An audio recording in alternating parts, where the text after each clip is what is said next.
First, I'm going to warn you all who just clicked this. This analysis is going to have major spoilers. So I'll tell you what I thought of the movie as a whole real quick. I loved it. It was a fun time, it was beautiful, and I would strongly recommend you go see it.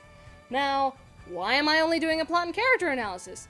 Well, because I don't have any professional experience in the realms of voice acting, animation, camera work, editing, all that.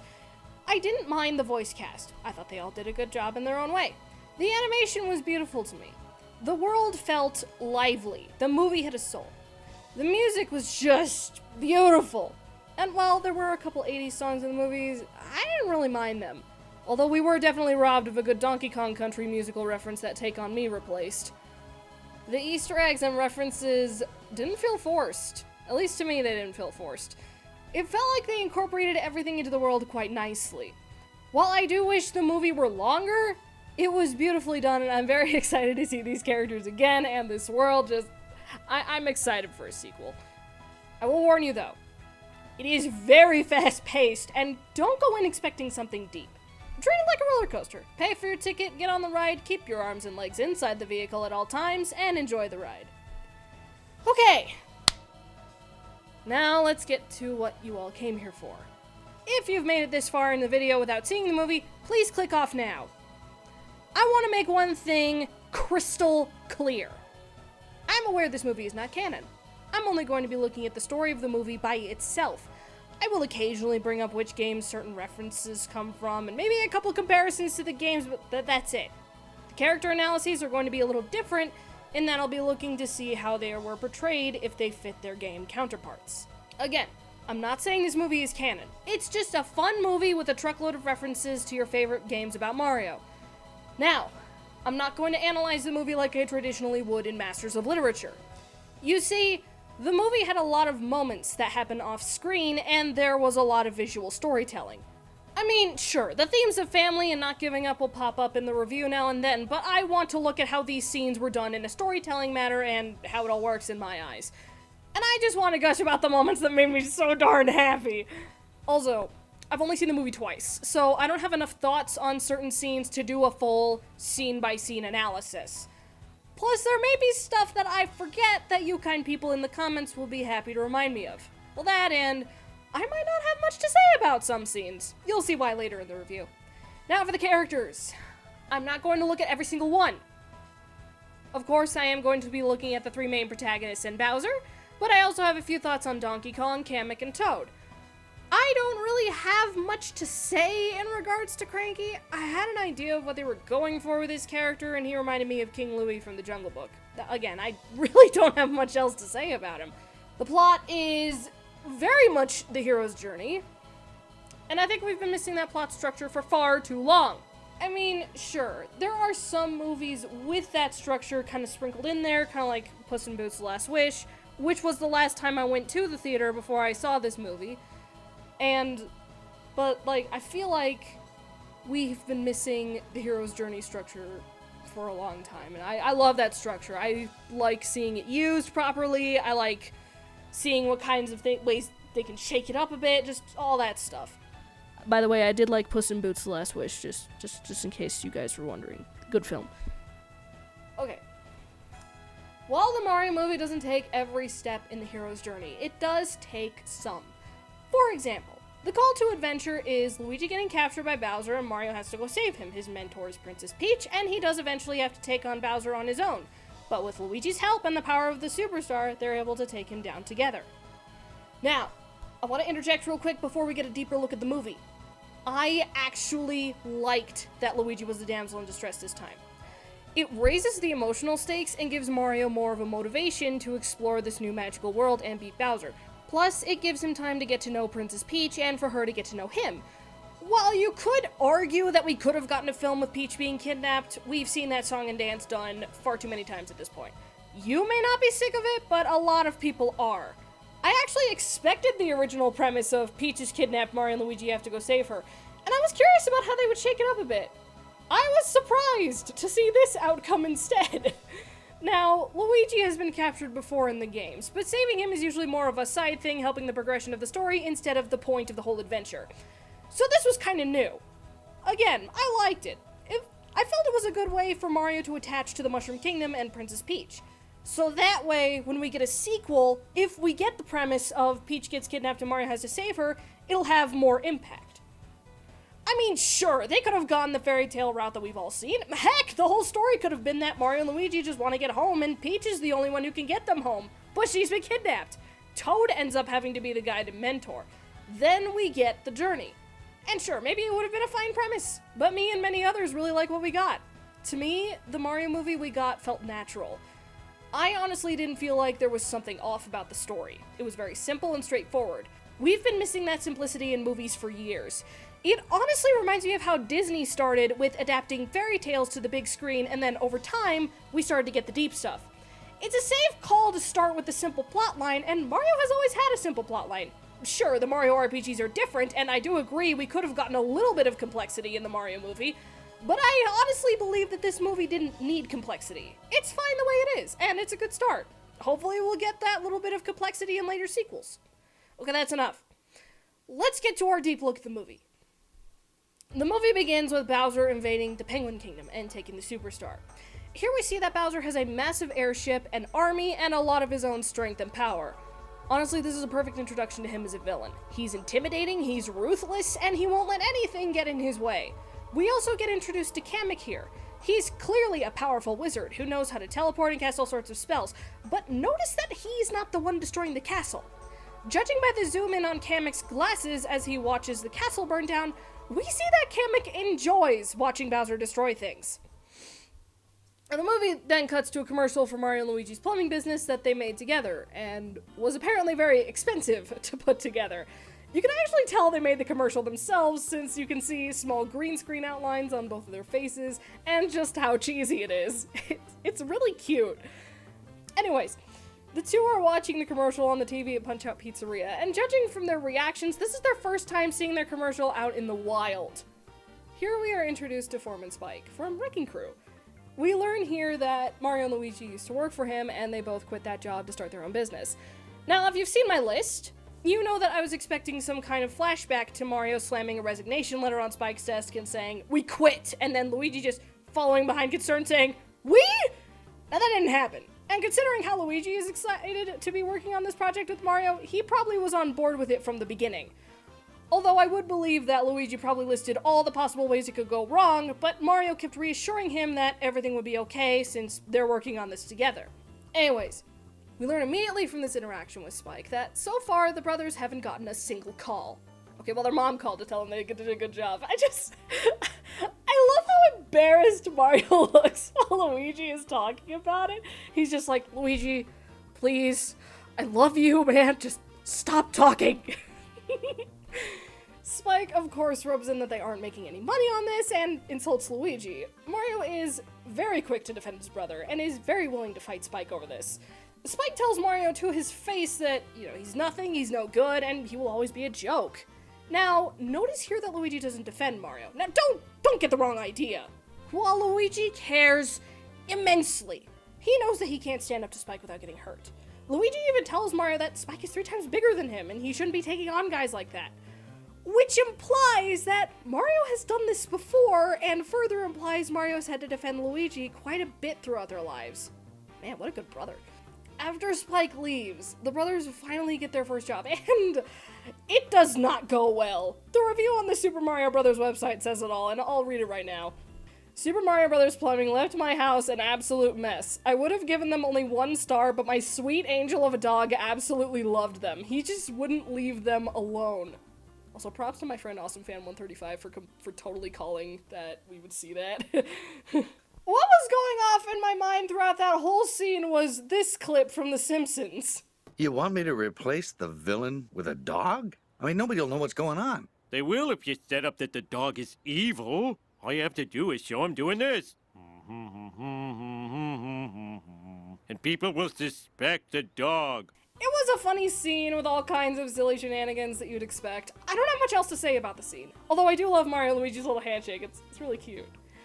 Well, the brothers get home, and here we learn that Mario's dad doesn't think very highly of what Mario's doing, since he had a steady job working with Spike, and that he quit because he wanted to make a difference and do something more with his life, or chase after some dream. Also, Mario's dad kind of looks like Talon from Ocarina of Time, just so I should point that out. Anyways, Mario is not a fan of the lack of support, the mockery, and accusation of bringing Luigi down with him, so he goes upstairs to play Kid Icarus. Okay. I have heard that Kid Icarus is one of the hardest NES games of all time. Mario must have the patience of a freaking saint if he plays that game to relax. Okay, now, I know this is just an Easter egg that Nintendo threw in to be funny and maybe use the unique game over screen to represent Mario's mental state. But I think the fact that he plays this also shows that Mario is very determined and not willing to give up. He believes this business will work. And I love how Luigi just comes in to remind Mario that he chose to follow Mario on this path and he's willing to stick with him. Honestly, supportive Luigi is best Luigi. Just making that clear.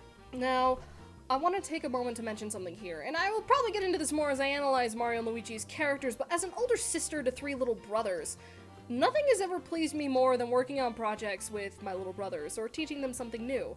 I can already picture how Mario would pitch certain ideas to Luigi and make it sound really, really exciting. Luigi really looks up to Mario, and I'm sure that really helps Mario's self-esteem. Mario's a fantastic older brother.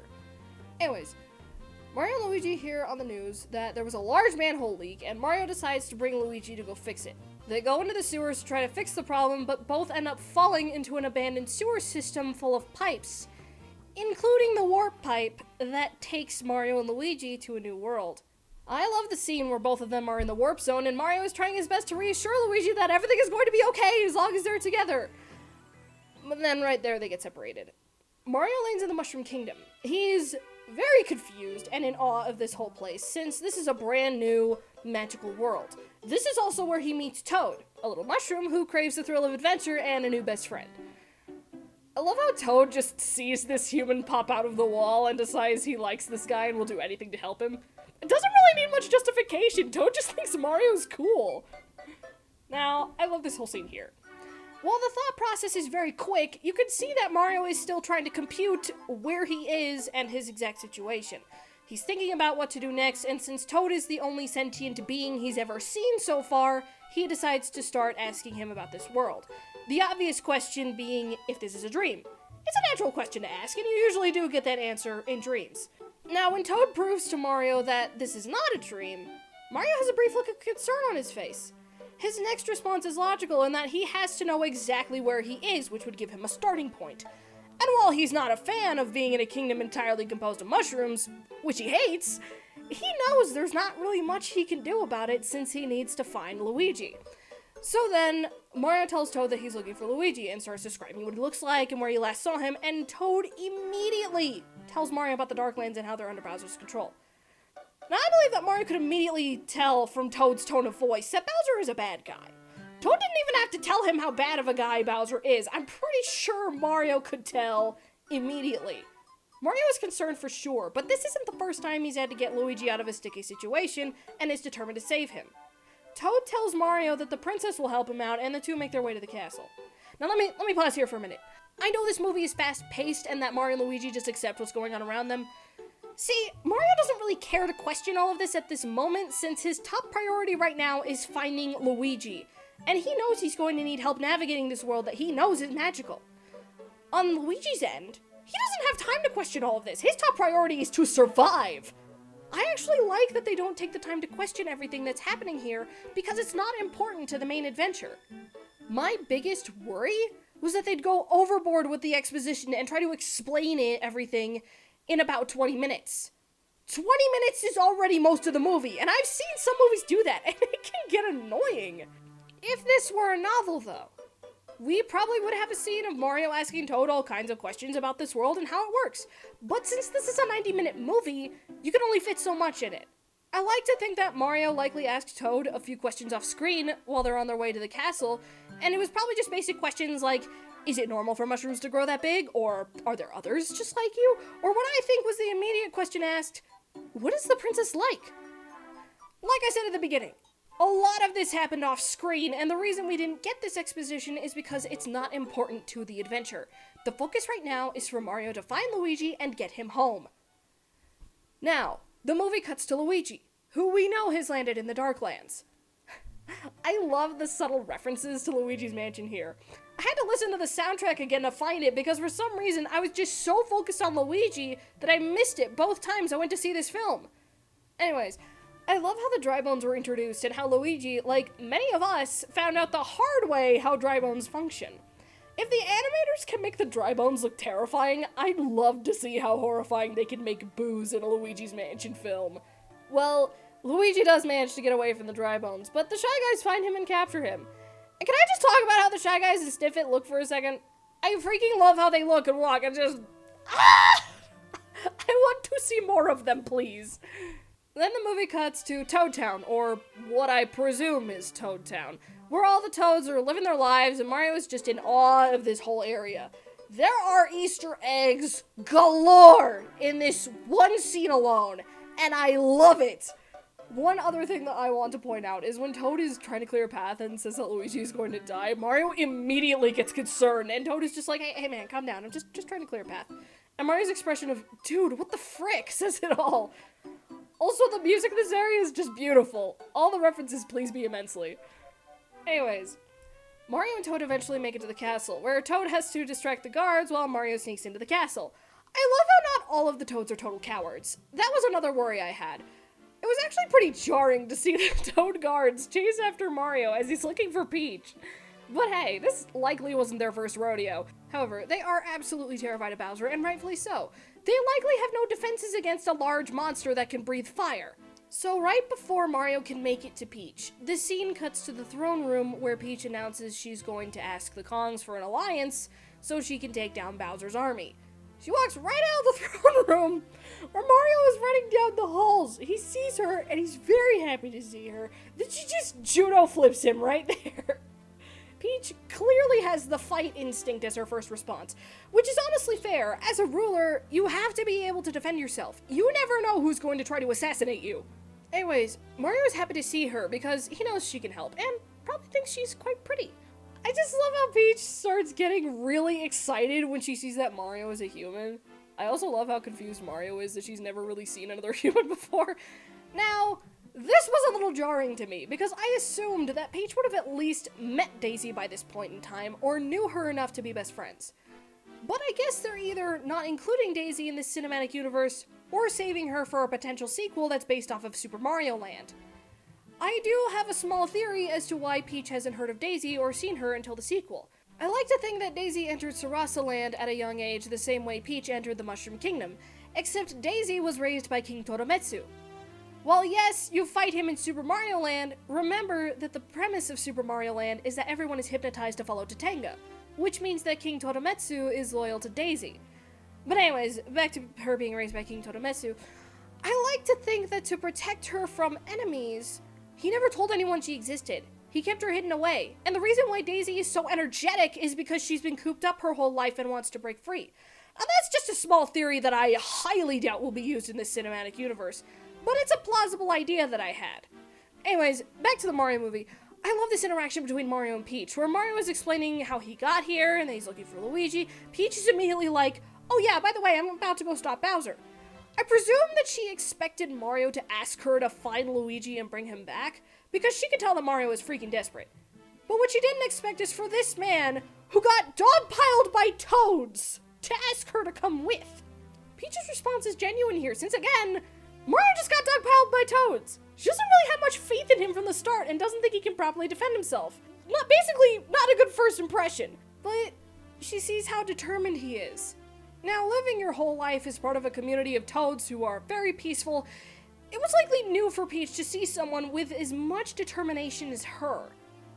Plus, she could probably see that Mario really, really cares about Luigi and wants to bring him home. They have a common enemy who is a threat to their families. Plus, it's likely Peach had a feeling that she would actually need help on this journey.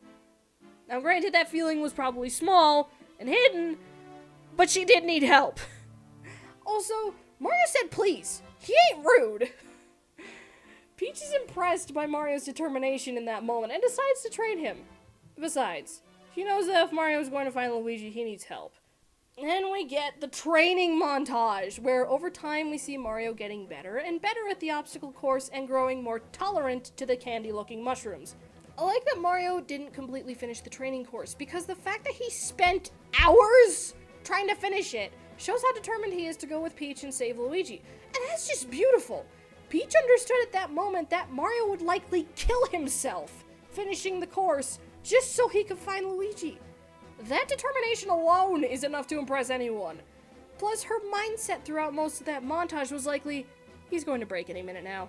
But Mario just kept going and going. I love that Mario showed off a little bit when he almost got to the end. Also, I love that Mario almost beat the training course his own way, instead of exactly how Peach did it. I think that shows how people can play games differently and still beat them. Peach is the veteran player who has finished the game over and over again from one angle, while Mario is the beginner who is just learning how to find his own way to play the game. Also, let me pause here again for a minute. I love how Peach is trying her best to assure Mario that not everyone is great the first time, even though she beat the obstacle course her first try, which leads me to believe that she herself had the obstacle course built and would practice with it one piece at a time as it was being built, but I digress. I love the interactions between Mario and Peach. Their conversations start with what you would normally expect out of someone you just met, but then they shift quite fast to being honest with each other. I just like that the training montage was what got them to be honest with each other. Also, Mario's not stupid. He can read people pretty well, which is why you hear the line, "You beat it on your first try, didn't you?" And normally you'd expect her to deny it, but instead she said, "Okay, well, yes, but I was raised here." They're comfortable being honest with each other.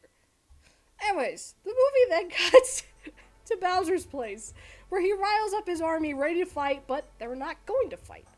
Bowser announces that he intends to marry Princess Peach, even though she hates him. But that just makes him love her even more. And if she says no, he'll destroy the Mushroom Kingdom. Now don't worry, I'll spend plenty of time talking about how much I love Bowser in this film during this character analysis. But for now, I'm just going to leave it at that. Although I will take the time right now to remind you all that Bowser is a freaking king. He commands a giant army and likely has spies everywhere. Sure, we don't see them as that would add extra time to the movie, but maybe they're just that good at hiding. And I mean, hey, if you're going to take over the world with your giant army, you gotta have spies scoping out the areas you plan to conquer. Although I am a little upset that Kamek didn't really have a crystal ball that watched what was going on. That was one that I thought was a guarantee, since it's common for wizard characters to have those. But hey, you win some, you lose some. Now we get to the scene that broke me. Oh man, I can't even... So the Shy Guys and Stiffit are taking Luigi to Bowser, and there's this flashback sequence that shows when Luigi and Mario were small. Guys, this scene broke me. My heart it shows that Mario has always been there for him, but Luigi currently doesn't know where Mario is. He could be freaking dead for all he knows. It's just heartbreaking to see Luigi like this. This is likely the first time he's been alone in a sticky situation. Like, not just by himself waiting for Mario, but like, by himself thinking that Mario's dead. Like, man, this really got to me. I'm not crying, you're crying!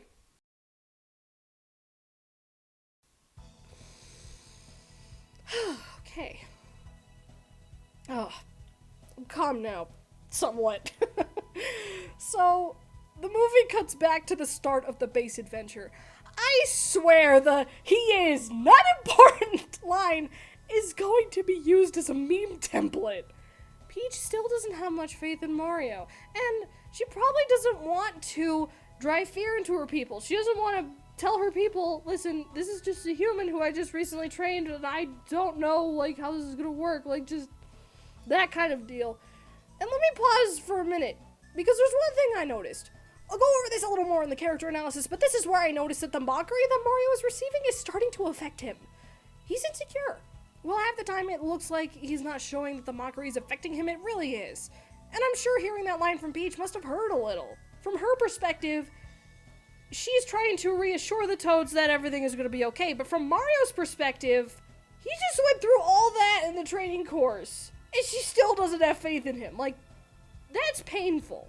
Although, skipping forward a bit, I love how Mario admits to Peach that he is nervous about going on this journey, because, honestly, Mario seems the type to say he's not scared at all when he really is. This little scene here, again, shows that Mario and Peach are comfortable with being honest with each other. Mario knows he's already impressed Peach with his determination, and Peach is starting to like Mario a little more. Peach probably explained to Mario off-screen, hey, I was just trying to make sure the Toads understand that they have nothing to worry about. And Mario's probably like, oh, that's fair. It kind of hurt a little bit, but fair. That's just a speculation, though. I really don't know for sure. Now, Toad tags along on the adventure, and the reason why Peach doesn't put Toad through the obstacle course is because Toad is literally the first Toad Peach has seen who would be willing to die fighting alongside her. Plus, she knows how capable and resourceful Toads can be. She knows that he can be helpful. She knows about Toads and how they function. The reason why she put Mario through that course was to, A, prove a point that he didn't have what it takes to go on this journey, and B, she had no idea who he was and what he could do. She knows what Toads can do. Oh, and I guess C, she is more lenient on Toads because they're her family. Then we did get the travel montage. I did recognize Bob-omb Battlefield and Sand Kingdom, but I was unfamiliar with the cliff area. I've heard it's from a new Super Mario Bros. Game, but I haven't played them all enough to safely tell you what it is. I know I think it's from new Super Mario Bros. U, but I have not played that game enough to safely tell you what it is. But I have been told that it's Rock Candy Mountain, but, like, I didn't recognize it on either of my viewings, and I'm still, like, you know, just getting there. I don't know. I don't know. I love this montage and how it shows Peach and Toad navigating with little issue while Mario is kind of lagging behind. He's gotta get used to all this new terrain. Anyways, I also love that one little clip where Mario's about to fall off the cliff and Peach is about to help him out, but then Mario rights himself. Also, that view, though, it was nice. The areas in this movie are just gorgeous. And then we cut to Bowser's... I'm sorry. And then we cut to Bowser singing a song about Peach. I freaking love this scene. I also love that Kamek just interrupts Bowser in the middle of the song and Bowser's just like... What? What is it? Anyways, Kamek arrives with the news that a human is traveling with Peach, and Peach has been training him. Bowser is furious because how dare she be in the presence of another man? I also love that Bowser just has a piano.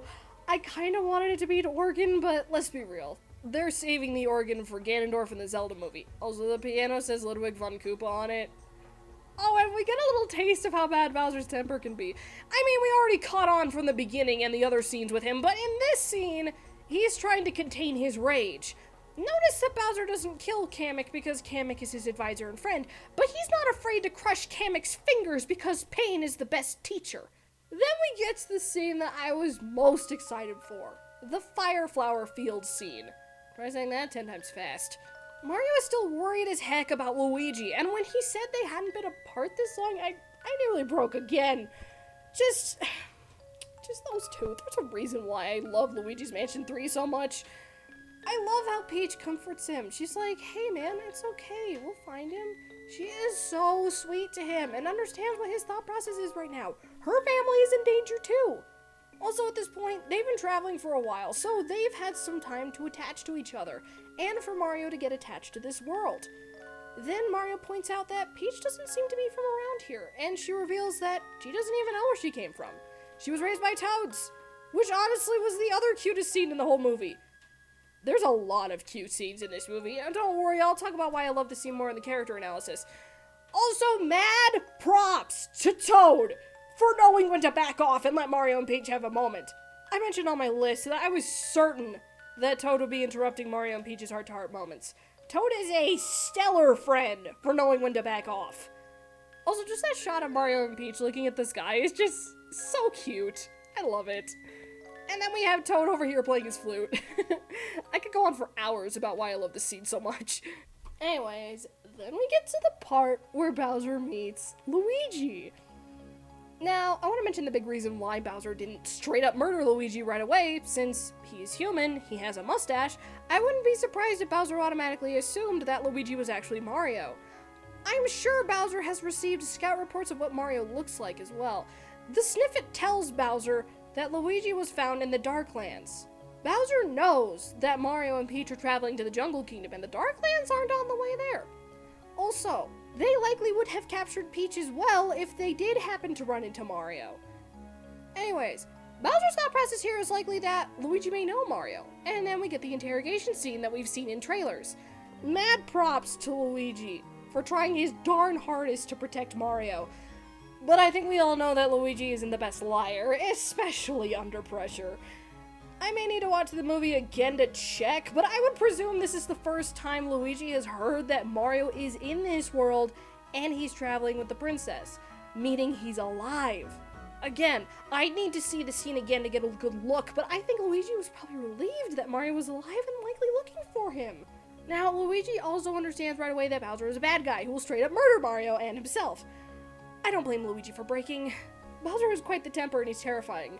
Also, that probably hurt. Really bad. Now that Bowser has the information he needs, why doesn't he kill Luigi right away? Because he wants to do it in front of Mario. I actually expected a scene to happen much later in the film where Bowser gives Mario an ultimatum. That ultimatum being, Mario can take Luigi and go home, never to return. Or, he could witness Luigi die right in front of him. I felt that this movie had the vibe to go that route too. I was very surprised that it didn't, but I understand why. Luigi is now in the dungeon, where we meet our lovely existential Luma Lee here. I love how they don't explain how Bowser captured a Luma or why he hasn't escaped. My headcanon as to why Luma Lee hasn't escaped is that he has seen all of time and space and is just done. I mean, who wouldn't go insane seeing all of time and space? Plus, we learned in Mario Galaxy that Lumas die to make new life. That's what happened at the end of the game, and it made us all cry. Now let me pause here for a minute to explain something. Luma Lee is not helping anyone, especially Luigi, who knows that as soon as Mario walks in the door, he is going to die. Like, listen, sure, we all would have loved to see Luigi trying to escape, but have you seen that dungeon? I mean, sure, in various other shows and movies, we've seen characters get out of situations like this, and some even worse situations. But it's likely here that Luigi has lost the drive to push forward. And plus, this fear isn't irrational. It's very rational. Now, don't get me wrong, the survival instinct is still there, but it probably doesn't help that the depressing star baby is going on about how they're all gonna die. This child has seen all of time and decides he's seen enough. Besides, while Luigi likely has had all that time to think of an angle or a way out, he might have looked at it from every angle he possibly could and just gave up. Again, rational fear here. This is not an irrational fear where you're afraid of the monster under the bed. No, this is a very rational fear where you could die. Now, I know, Luigi's Mansion has shown us Luigi is willing to press forward should the need arise, but at this point, he might be too scared to risk anything. And the glowing, depressing child probably doesn't help at all. I'll go over this more in my character analysis, but in my honest opinion, the fact that Luigi didn't really try made sense to me. The movie then cuts to the Jungle Kingdom, and I want to make it clear, for the record, that I freaking called how the Donkey Kong fight happened, like the build-up. If you haven't seen my list, I basically predicted almost word for word how that would go down. Also, I kind of love how that Kong who answered the door to the kingdom itself was just like, hey, you want to see the king? Aight. That Kong probably didn't see them as much of a threat since it wasn't Bowser who was at the door. So it made sense. Plus, they knew Peach was coming since Bowser was an issue. I'm sure that since Peach didn't introduce herself, it's likely that all the rulers of the neighboring kingdoms have met each other at least once or know of each other. Cranky knows who Peach is and that the Toads are a peaceful people. So anyways, here's what happened. Mario, Peach, and Toad make it to Cranky. Peach is being very formal and professional trying to explain her situation, and that she needs the Kong army to take down Bowser. Now, the negotiations are not going well. Cranky doesn't seem to care and believes that even if Bowser were to come by, they could take him. Peach is trying her best to come up with more reasons, but see here? Mario notices that this isn't going well, so he steps in to help. Cranky thinks Mario's determination is funny, so he tells Mario that they can have the army if Mario wins the fight against Donkey Kong. Peach is rightfully concerned about all of this, and she's like, are you crazy? And then Mario's like, well, do you have a better idea? See, here's one thing I noticed between Mario and Peach. Both of them see things differently. You see that clear as day during the training montage and later on. I'll go over this in detail when I go over the character analyses, but I just wanted to point that out and that I like that. Peach and Mario complement each other this way. Anyways, Mario takes up the challenge, and I'm sure either Peach or Toad gave him a little pep talk before entering since, Mario's clearly bracing himself for impact. He's confident he can do it. But that confidence is his downfall. Yes, Donkey Kong wipes the floor with him at first, and I love how Cranky is like, look, I put power-ups everywhere because I want to make this entertaining, which is fair. I've seen this kind of thing in movies and it makes sense. People like seeing Donkey Kong and they want him to put on a show. Also, while I didn't like that Grant Kirkhope wasn't properly credited for the DK rap, I'm glad it was in the movie. Okay, I want to make one thing clear. Mario isn't colorblind. Mario hasn't seen all the power-ups this world has to offer. So far, he's only seen the mushroom and the fire flower, which is fair, because those were the only power-ups other than the star that we saw in the original Super Mario Bros. Mario learned what the blue mushroom does the hard way, like all of us did. And it makes sense for Mario to assume that all mushrooms did the same thing despite color. Although, I don't remember if this is the case because I haven't played New Super Mario Bros. DS in a long time, but I recall you instantly dying if you get hit while you have the tiny shroom. Of course, they couldn't do that for the movie since it would be a very short movie if that was the case. Also, I know it's called the mini mushroom, but I'm calling it a tiny shroom. Anyways, Mario does end up beating Donkey Kong with the Super Bell. I actually didn't expect to see the Super Bell in this movie, since I assumed that we'd get introduced to more modern power-ups in later movies. I'm glad that Mario caught on really quickly how useful the Super Bell is, because if you've played 3D World or Bowser's Fury, you know how helpful it is.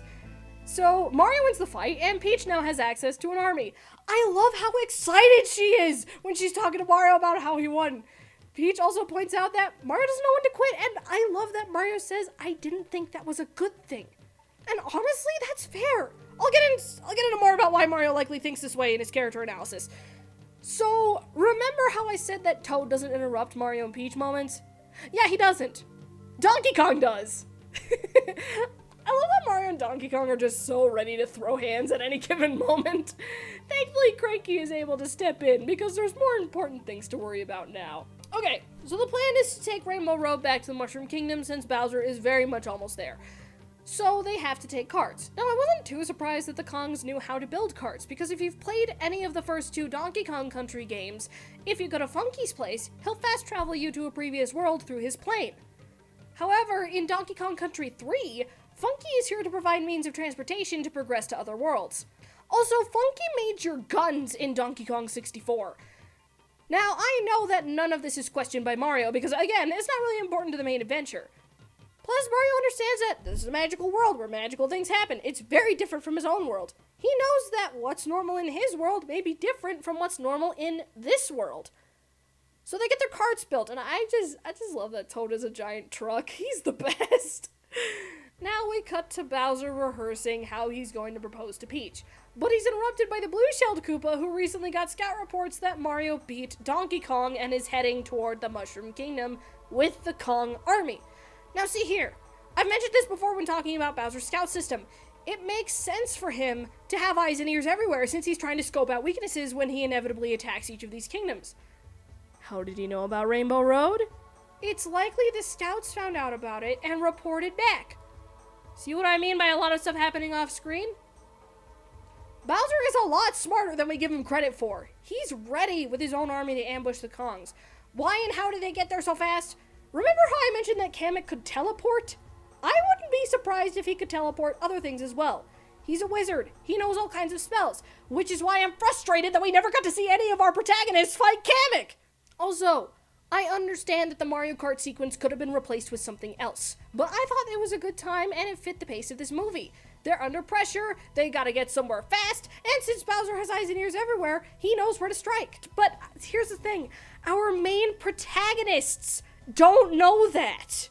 They don't know that Bowser has eyes and ears everywhere. Otherwise, they'd be like all secretive about it. They'd be like, oh man, we gotta be careful, we can't share anything. This is why I like to think the Boos are the scouts, because, you know, they turn invisible. Oh yeah, plus, Mario Kart is one of Nintendo's most successful franchises. The fact that there's even a reference guarantees them money. Also, I just love the little conversation that Mario and Peach have before the whole Mad Max for Babies Rainbow Road battle. She's just asking questions about his world, and Mario is providing answers. Also, mad props to Toad for sticking up for Mario. Toad would be a great wingman. Then we get the Rainbow Road fight. I love this. I love this a lot. This is honestly what Mario Kart feels like half the time, except your enemies are your friends. Now, things seem to be looking fine as our heroes narrowly survive the encounter. Real quick, I love that Mario Mario just playfully punches Donkey Kong, and then Donkey Kong just glares at Mario. Anyways, we all knew this fight was too easy. The blue-shelled Koopa shows off why he has such a high rank in the Koopa troop. Let's be real, we all knew it was gonna happen. The explosion from the blue shell destroys a major part of the road and supposedly sends Mario and Donkey Kong to their untimely demise. Peach and Toad are very sad, and to make matters worse, the army can't go forward without the rest of the road, and they can't turn back since Bowser now has them surrounded. The army is gone, leaving Peach and Toad the only survivors. The real tragedy here is the loss of Toad's truck. Rest in peace. Anyways, you can see that Peach and Toad are sad, but they both know that there's no time to mourn. Peach knows that she needs to get home and get the Toads to safety. Well, we find out that Mario and Donkey Kong are okay. Mario even saves Donkey Kong's life. I love how right after Mario says he won't tell anyone he saved Donkey Kong is just like, oh good, because I have an image to uphold. And right then they get eaten by one of the scariest things from Super Mario 64, the eel from Jolly Roger Bay. Now yes, I'm aware the eel has been remade in many games after Super Mario 64, but that was where it first appeared and scared all of the children. I'm now convinced that if a sequel to this movie was made, we'd be seeing the scary piano. Then we'll have two of the scariest things from Super Mario 64 on the big screen. We cut to the Mushroom Kingdom, where Peach is telling everybody to get out. Now that I think about it, the Mushroom Kingdom really isn't built for defense. Peach made a good call evacuating everyone. The only two people who stay behind are Toad and Peach. Peach tells Toad that he should leave, but Toad insists that he stay to protect Peach. Now yes, I am sure that there are other Toads who would stay behind, but I mean, have you seen that airship? I'd run too! Plus, Peach likely had this evacuation planned in case things went south.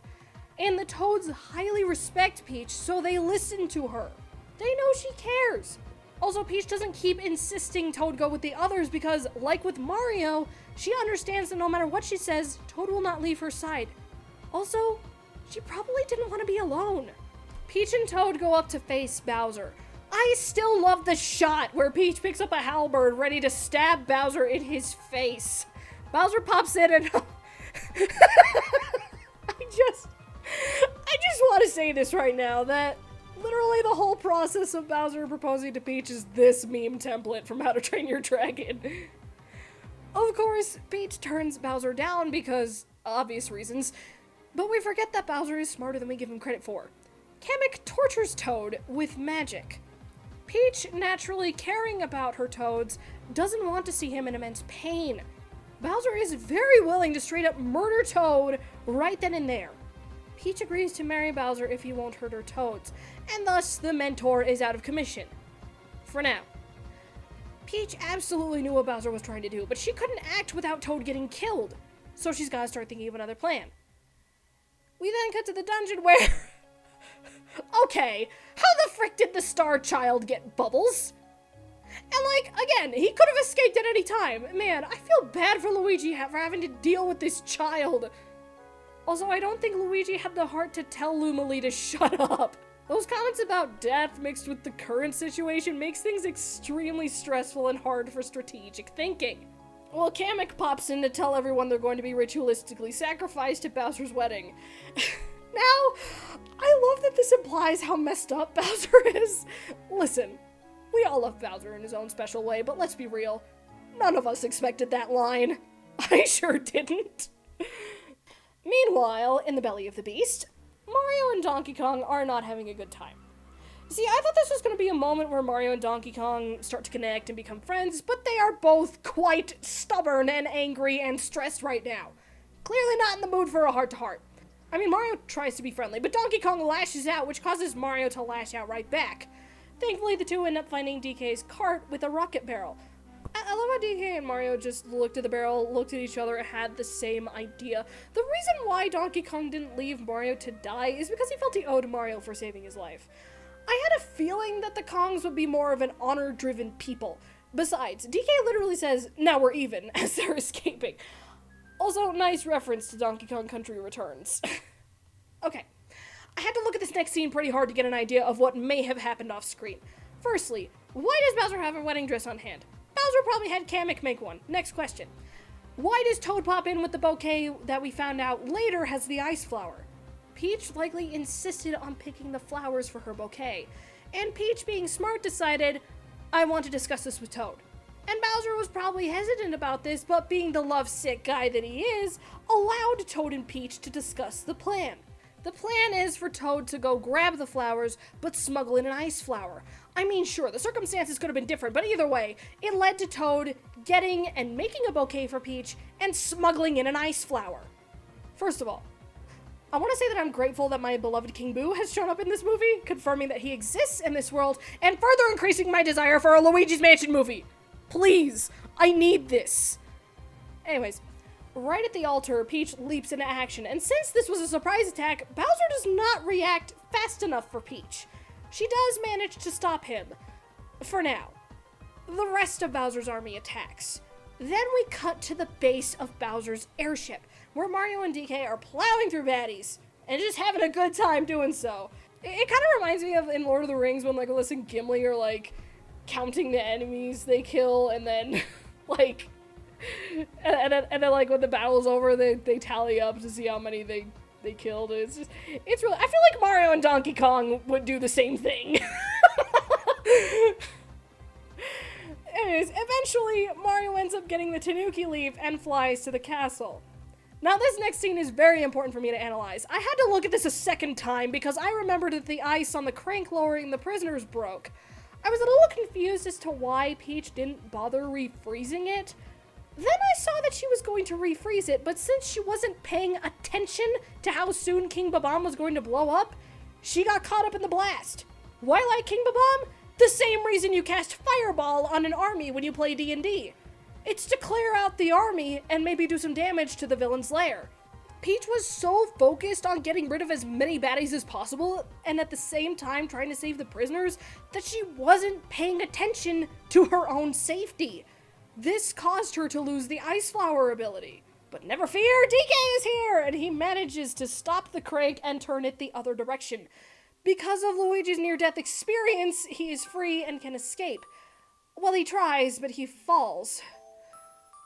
Now we get to the other part that broke me. Just Mario saves Luigi, and oh my gosh, just those two. Hugs are had, and life is good. Oh yeah, and DK saves Cranky as well. I don't have much to say regarding that moment. It's nice, but I need to watch the scene again to get a proper feel for it. I was still recovering from, Mario saving Luigi when I got to that scene. Just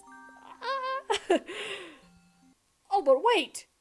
This seems a little too easy.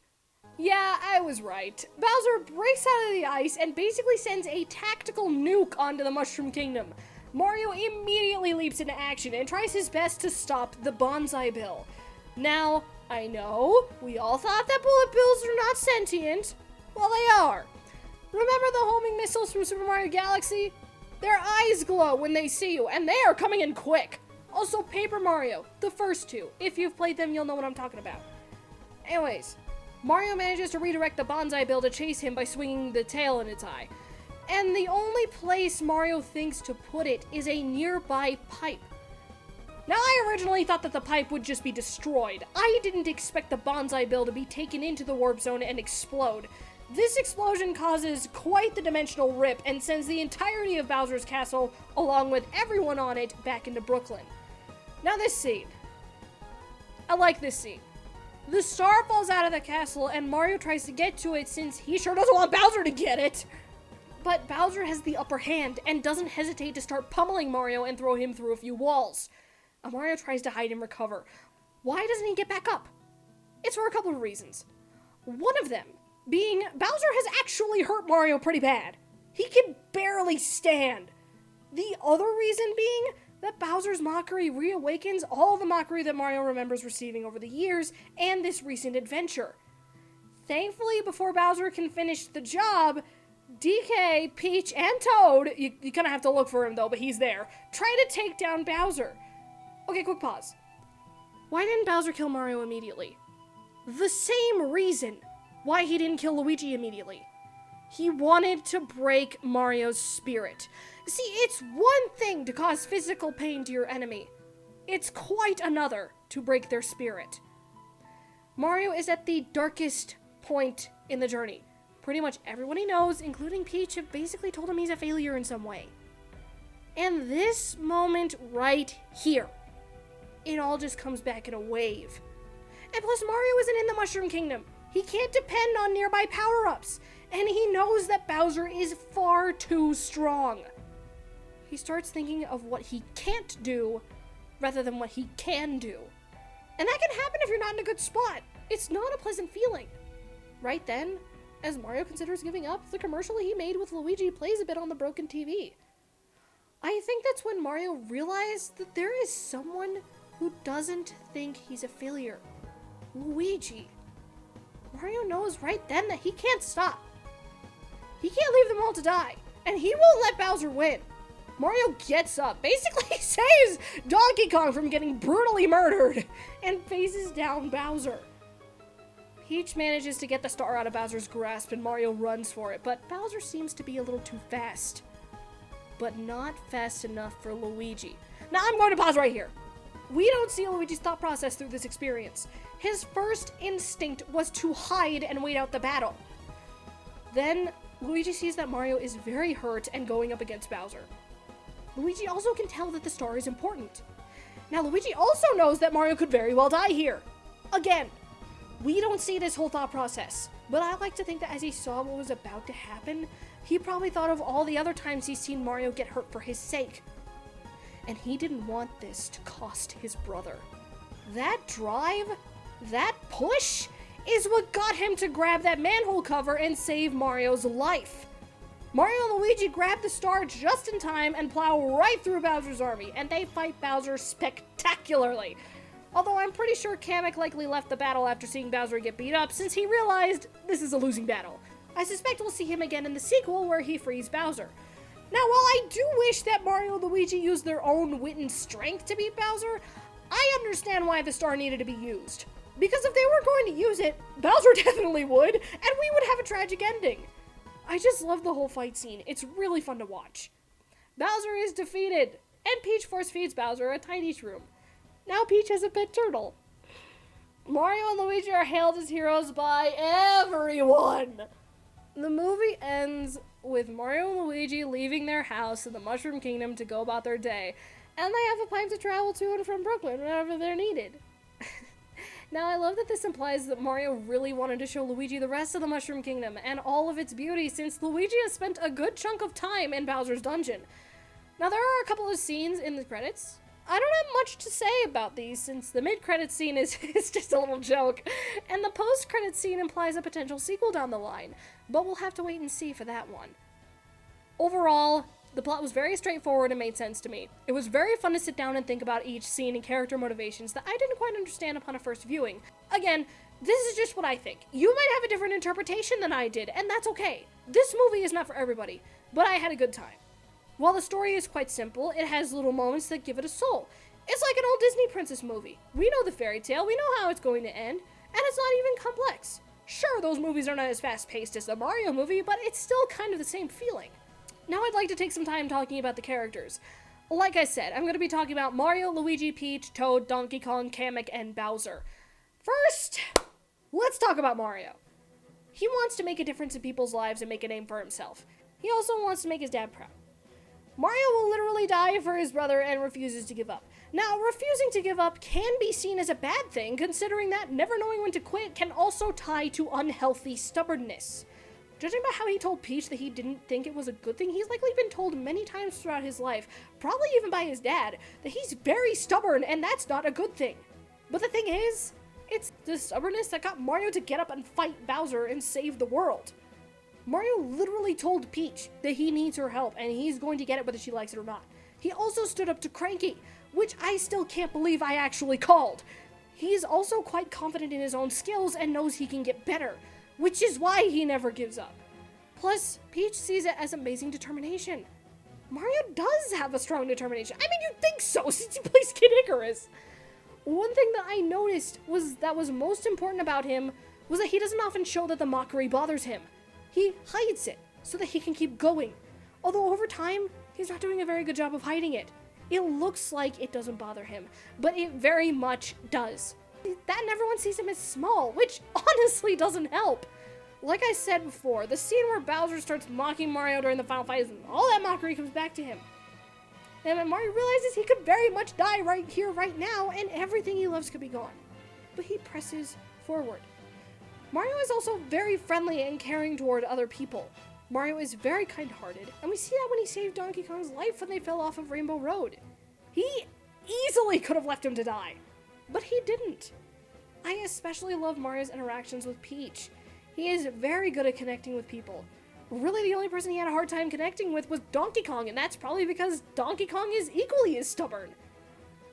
I like at the end where Mario's dad tells him how proud he is. Mario really needed to hear that after going through what he just did. I can't imagine how much that raised his self-esteem. Honestly, this is how I've interpreted Mario for many years. I've always seen him as a kind-hearted man who cares for his family and will help others no matter what happens. And I also saw him as a little stubborn. Mario is very willing to help Peach immediately. And of course, you could argue that he's just doing that for Luigi, but through all the traveling, he gets attached to this world and its people. Also, I don't think I need to say any more than how much I love Mario and Luigi's brotherly relationship. Like, they're best friends immediately. Because normally when you see sibling movies, the siblings are usually fighting. They're at each other's throats. But here, in this movie, they're not. I'm pretty sure a lot of us, including myself, expected Mario and Luigi to have at least one fight. That didn't happen. It was shown, like, right at the beginning that Mario and Luigi are best friends and always have been. And that's really, really good. That's so wholesome, and I love it. It's adorable. I love it. Give me Luigi's Mansion movie, please. Now, let's talk Luigi. He looks up to Mario and wants to do what he does. He's very sweet, but is very much scared all the time. I actually think that when Mario talked about quitting their job, Luigi probably listed all the possible repercussions that could come out of this. But Mario was probably like, we'll be fine once people start calling us. Luigi believed that, so he went through with it, since Mario hasn't let him down before. Now, we don't see Luigi a lot on screen, and that might be because there's plans for a Luigi's Mansion movie, or a short dealing with Luigi's thought process and all this. Honestly, it kind of made sense for him to just accept his fate and not try anything. Now, hear me out. He could actually die if he tried to escape. As I said, the fear is rational. But see, here's the thing.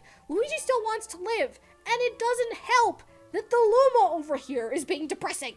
And like I said, Luigi probably thought it through from many angles, and at some point believed that Mario will eventually come for him like he always does. And he did. He came. I mean, I could see Luigi trying to push through and find a way out, but that's going to be difficult. Sure, he could have rallied everyone against Bowser, but Luigi's a little introverted. We don't see him defending himself very well. It's usually Mario who needs to step in to defend him. Plus, he doesn't know this world at all, and probably doesn't feel the need to ask questions about it since he can't really do anything about his situation. There are 2 times when we see him try to be brave and defend Mario. 1, when he's being tortured by Bowser. And 2, during the final battle. He cares immensely about his brother, but it's really hard for him to step up and fight. Notice that Luigi doesn't get up to fight until Mario, who is very hurt, gets back up and challenges Bowser again. He sees that Mario could die right then and there, and that's when Luigi steps up to save his life. It's also very likely that Mario taught Luigi a little bit how to defend himself, but again, Luigi has a hard time with that kind of thing. Anxiety is awful to have, and it can get so bad to a point where you just can't move or do anything. Also, Luigi's a little awkward. That scene, like I said, that scene at the beginning where Luigi was like, our mom called us to tell us we did a good job. And if you look at Mario's face, you can see his expression says, Luigi, please, just stop talking, just stop. Luigi is still a solid character in my book, and I wish we had more screen time with him. I'd love a Luigi's Mansion film. I think we would all love that. Just saying. Peach. Where do I even start? First of all, let me make something clear through this meme. Peach has been the hero in games before. She's determined, brave, and earned the title of princess. I really love how even when she gets captured, she's still fighting her way out. The only reason she submits is because she doesn't want Toad to get hurt. And besides, she knows that Bowser will go back on his word immediately. She doesn't take crap from anyone. Now let me address the elephant in the room. A lot of these traits sound like Princess Daisy. But let me tell you something. If Daisy were to be introduced in this movie, she would be much louder, much more energetic, and more casual. Peach is commanding amongst the Toads and very formal when addressing other royalty, other than Bowser, because, frankly, to her, Bowser doesn't deserve that type of respect. But Peach is casual with Mario since she's never seen another human before. I love that Peach was portrayed as a strong leader and willing to die for her Toads. It paints her in a whole new light, and honestly, this is what I saw in Peach when I was a kid. Peach is also not tomboyish at all. Peach is going through most of the movie in heels and a dress. She also never takes off her gloves, implying she doesn't want to get her hands too dirty. I honestly believe that Daisy would go through the movie in a dress, but she'd be wearing tennis shoes.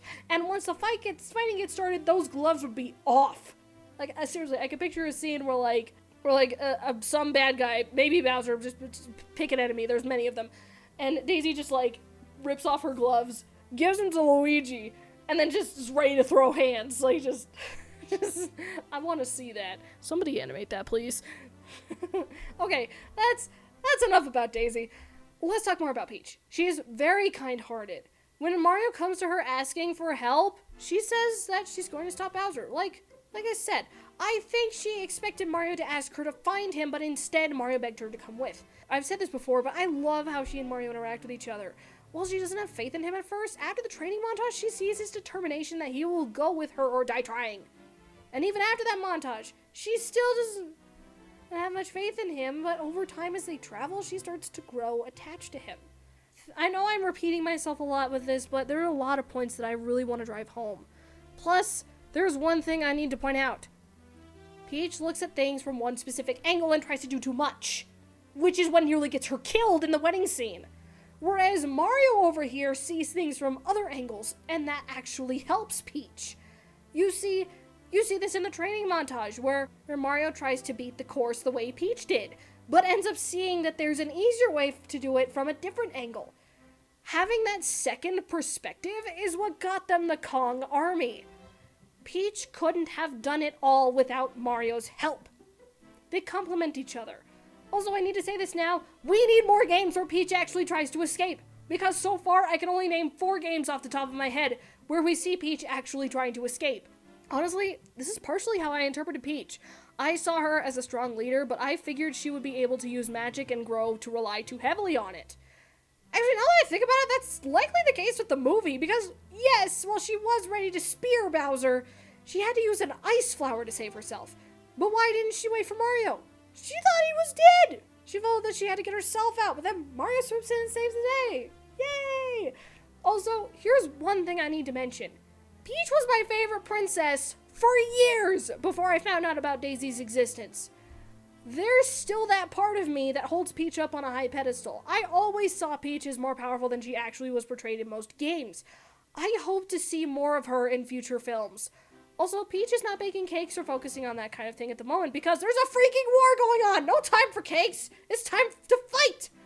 Although, it seems there is time to look good and fight in a dress because, again, how can she do that?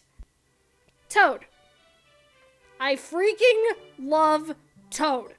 He's the best. He's a quick thinker, brave, and very kind. The first thing he sees when a human pops out of the wall is to protect him and take him to his princess. Now this implies Toad was likely trying to find a way to help Peach since Bowser is getting closer and closer by the day, and he's just one Toad out of many.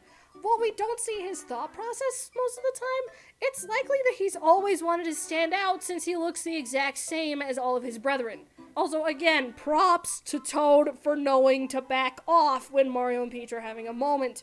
I totally thought he was going to be interrupting those heart-to-hearts, but it was Donkey Kong who was doing that. Also, Toad is determined. He easily could have run away at any point during the adventure. He even cowered behind Peach when they reached the Jungle Kingdom, but he didn't run away. He stayed. He got his giant car, and he kept going. I really wish we got to see more of him, though, because I love him.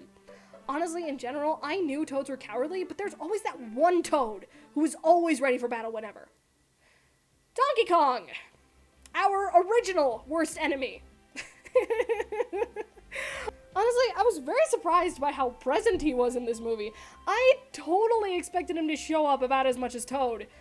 I don't have as much to say about him as I do the other characters here, but I might as well share my thoughts. DK is very much a show-off, and I can see that. And you can see that from space. Although he is a little annoyed that pretty much all he's known for is just smashing stuff, and he wants to be more than that. He mostly just wants approval from his dad.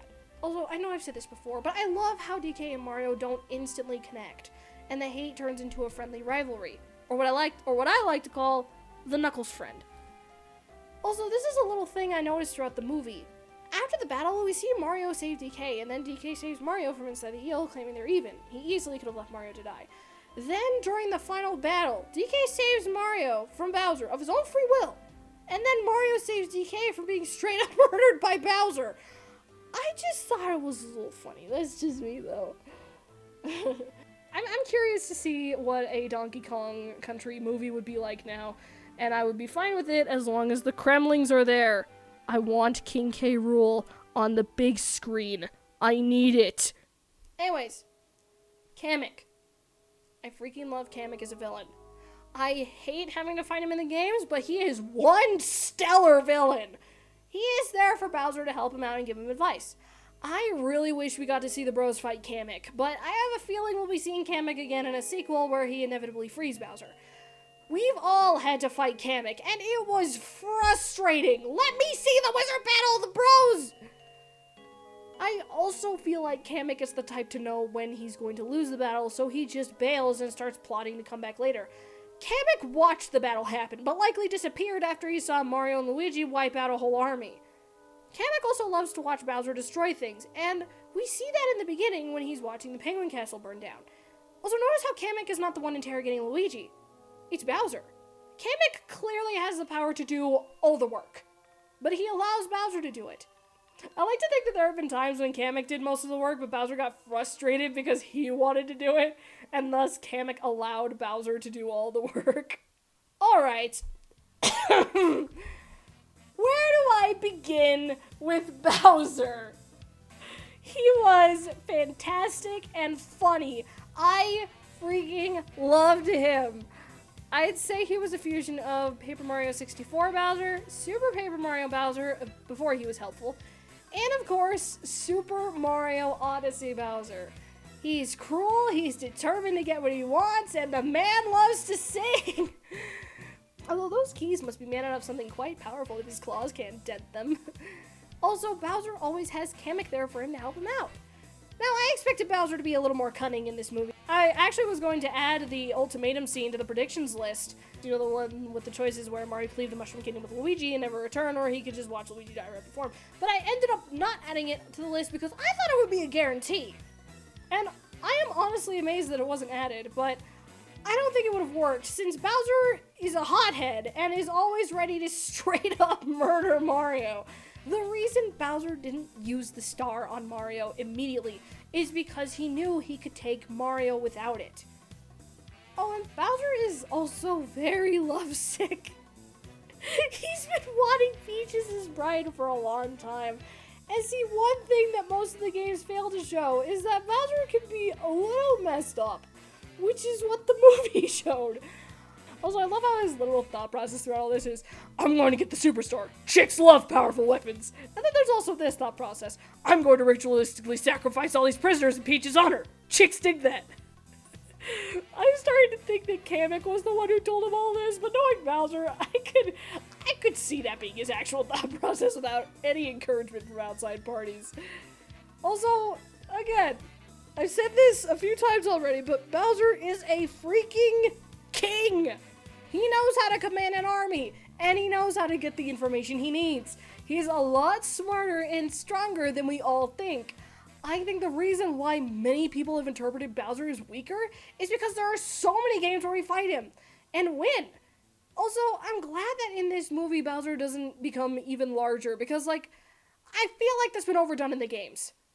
Also, I know I've said this before, but I want to drive it home. The reason he doesn't immediately kill Mario during the final battle is because he wants to break Mario's spirit before killing him. And the other reason is because Peach, DK, and Toad came to Mario's rescue. It's quite clear through the scenes with Bowser that he likes to cause pain and will murder without remorse. Amazing villain. I'd love to see more of him. If you're still here, thank you for sitting through all of this and listening to my thoughts. I had a lot of thoughts on this movie and the characters. I still recommend you go see this film if you're looking for a good time. But if you'd rather not see this film, who am I to stop you? I'm not your mom. I literally just sat here and shared all my thoughts with you because I felt like it. If you're seeing this review in the future where we now have access to deleted scenes or shorts having to do with this movie, you will not find my thoughts on those here. I really hope we get a director's cut of this movie or an extended edition. I think it would be really fun. Well, thanks again for listening to me ramble and gush about this movie. I don't think I'll ever do another movie review until Mario Movie 2 or a Zelda movie. Those are really the only two video game franchises I have a lot of knowledge on. So yeah, I'll see you guys later. Bye!